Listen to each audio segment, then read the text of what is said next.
अस्सलाम वालेकुम viewers, welcome Jameel academy. Previous topic standard costing की कंटिन्यूटी में आज हम डिस्कस करेंगे factory overhead variances, lecture number 3। Objective of today's lecture is variable overhead variances. Last lecture के अंदर हमने वेरिएबल ओवरहेड वेरिएंसेस की थ्योरी और बेसिक कॉन्सेप्ट को डिस्कस किया था, सिंपल सा क्वेश्चन सॉल्व किया था। आज हम इसका एक और एडिशनल क्वेश्चन सॉल्व कर लेते हैं। So let's move. Question: budgeted data is given, output 30,000, machine hours 30,000 and variable overheads are 60,000।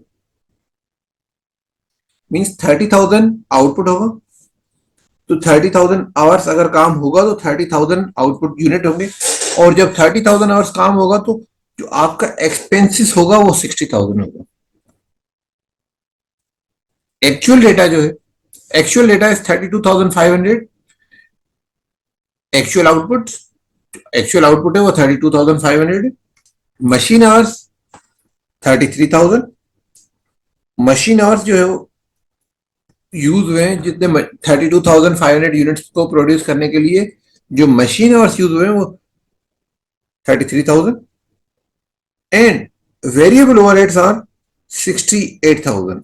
Now अगर हम अभी रिकवरी रेट की बात करें तो estimated factory overhead divide by machine hours, तो per machine hour estimated means budgeted factory overhead 60,000 divide by machine hours 30,000। तो आपके पास है मशीन आवर्स के हिसाब से पर आवर मशीन आवर्स आपकी जो रिकवरी रेट है वो 2 rupees per hour machine hours. मगर हम जो रिकवर करते हैं वो तो पर यूनिट के हिसाब से करते हैं। रिकवरी रेट पर आवर जो है उसमें आपके पास machine hours divide by units output, production कितनी हुई है, तो 30,000 डिवाइड बाय 30,000 मींस 1 आवर पर यूनिट। डेटा से, क्वेश्चन से आप अंडरस्टूड कर सकते हैं कि 30,000 यूनिट्स बन रहे हैं 30,000 आवर्स में। इसका मकसद है कि पर आवर 1 आवर में 1 यूनिट मैन्युफैक्चर हो रहा है, और 1 आवर के लिए जो ओवरहेड है वो 2 रुपीज है। तो 2 rupees recovery rate per unit के हिसाब से 2 रुपीज पर यूनिट, और पर आवर के हिसाब से भी 2 रुपीज पर आवर। दोनों में डेटा सेम है, बट याद रखिएगा, in case of variable overhead recovery rate is computed estimated factory overhead divide by labour hours और मशीन आवर्स। ये बेसिक फर्स्ट आपके पास मशीन आवर के हिसाब से रेट जो निकल रहे, recovery rate multiply by actual production is equal total recovery. Total recovery कैसे कैलकुलेट करेंगे कि रिकवरी रेट कितना है और टोटल प्रोडक्शन कितनी हुई है। Standard is revise not on the basis of the unit produce rather than on the basis of the labour hours machine hours utilise और इम्प्लाइड। कितने आवर्स काम हुआ है, कितने यूनिट्स काम हुए हैं, उसके बेसिस पे हम स्टैंडर्ड को रिवाइज करेंगे, आवर्स के हिसाब से, प्रोडक्शन के हिसाब से नहीं करेंगे। Let's move the solution. First variance is variable cost variance. Variable cost variance के अंदर अगर हम सिंप्लीफाई करें, आपके पास एक्चुअल एक्सपेंस कितना हुआ है 68,000, रिकवरी कितनी हुई है। अब ये देखेंगे रिकवरी किस बेसिस पे करते हैं, यूनिट आउटपुट पे। यूनिट आउटपुट का फॉर्मूला क्या था, यूनिट आउटपुट कितने हैं 32,500, पर यूनिट कितना हमने ओवरहेड कैलकुलेट किया था, हमने यहां पे ये पर यूनिट जो कैलकुलेट किया था वो 2 रुपीज किया था।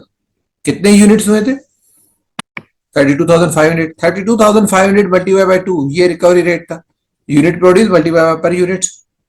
एक्चुअली एक्सपेंस था 68,000, एक्चुअल जो एक्सपेंस है 68,000, और रिकवरी क्या है 2 मल्टीप्लाई बाय 32,500। तो जो इनका डिफरेंस है, this difference is called variable cost variance. आपके पास रिकवरी 65,000 की है और एक्चुअल एक्सपेंस जो है वो 68,000 है। आपने रिकवर कम किया है, इसका मकसद ये कि एक्चुअल कॉस्ट आपकी ज्यादा है, आपने जो प्रोडक्शन के हिसाब से जो स्टैंडर्ड बनाया है उस हिसाब से एक्चुअल कॉस्ट आपकी ज्यादा है। तो आपके पास जो वेरिएंस है, स्टैंडर्ड से जो वेरिएंस है वो एक्सीड है कितने अमाउंट से, 3,000 से।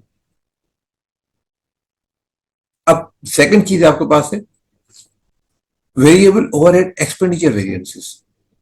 एक्सपेंडिचर के अंदर हम क्या किस चीज को रिकवर करते हैं, किस चीज को कंपेयर करते हैं, actual versus revise standard. Actual versus revise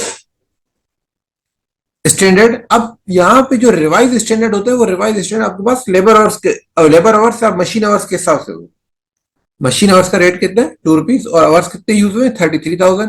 तो आपके पास यहाँ पे जो रेट होगा 33,000 मल्टीप्लाई बाय 2 और एक्चुअल जो एक्सपेंस होगा वो 68,000। इसका मकसद ये आपके एक्सपेंसेस, एक्चुअल एक्सपेंसेस जो वेरिएबल ओवरहेड हुए 68,000, जबकि एज पर रिवाइज स्टैंडर्ड होना चाहिए था 68,000 66,000।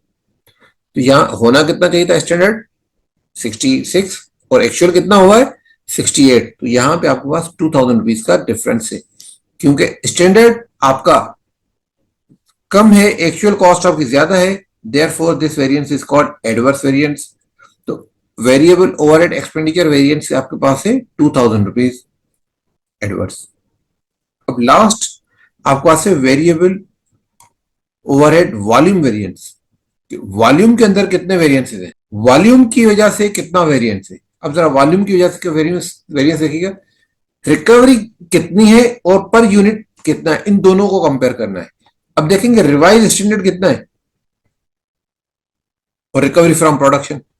रिवाइज स्टैंडर्ड है आपका 68,000, ये आपने यहाँ पे कैलकुलेट किया है, और ये रिकवरी आपने यहाँ पे 65,000 कैलकुलेट किया था। सेम वही चीज है, rate per hour multiply by actual hours minus unit produce multiply by per unit rate.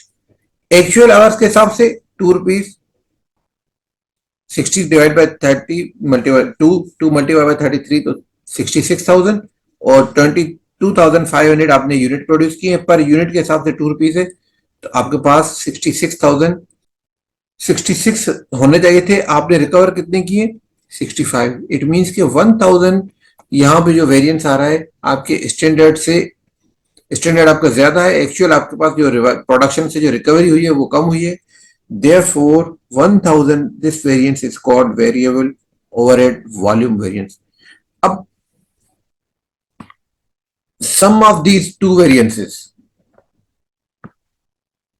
should be like this, same means कि अगर हम बात करें वेरिएबल कॉस्ट वेरिएंस, तो ये हमने दो पार्ट में डिवाइड किया, वेरिएबल ओवरहेड एक्सपेंडिचर वेरिएंस और वेरिएबल ओवरहेड वॉल्यूम वेरिएंस।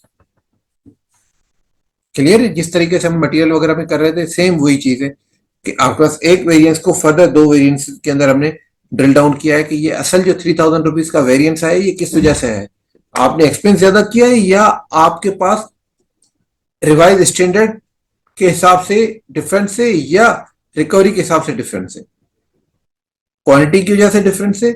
अब अगर हम बात करें तो यहाँ पे जो अल्टीमेट 1,000 वॉल्यूम का डिफरेंस है, ये जो ₹1,000 का वॉल्यूम का डिफरेंस है, यहाँ देखेंगे आपके पास पर आवर एक यूनिट में 1 आवर में 1 यूनिट बनना चाहिए था। तो यहाँ पे आपके पास 32,500 आवर्स होने चाहिए थे, आपने 5,500 आवर्स एक्स्ट्रा यूज किया है ₹2 के हिसाब से। तो ₹1,000 आपके पास वॉल्यूम की वजह से डिफरेंस है। I hope this is clear. If you any confusion, any question, you can write in comments. Thank you. Allah Hafiz.